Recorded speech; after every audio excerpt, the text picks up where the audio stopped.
Sunday అంటే మన సహస్రార చక్రం, మండే అంటే మన ఆజ్ఞా చక్రం, ట్యూస్డే అంటే మన విశుద్ధి చక్రం, వెడ్నెస్డే అంటే మన హార్ట్ చక్ర బుధుడు, గురువు అంటే మన మణిపూరక చక్రం, దాన్ని ఏమన్నారు గురువారము అన్నారు.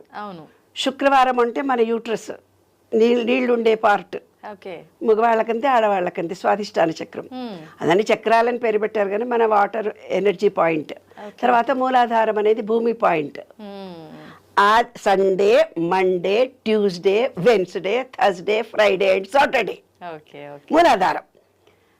మరి ఆదిత్యాయ చ సోమాయ మంగళాయ బుధాయ చ గురు శుక్ర శనిభ్యస్త రాఘవే కేతువే. రాహువు కేతువు ఎక్కడున్నాడు?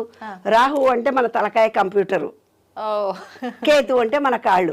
కేతు దశ వచ్చిందంటే తిరుగుతా పోతుంటారు. వీడంటే కేతు దశలో పుట్టినవాడు ఎక్కడెక్కడో జర్నీలు చేస్తూ ఉద్యోగాలు చేస్తాడు.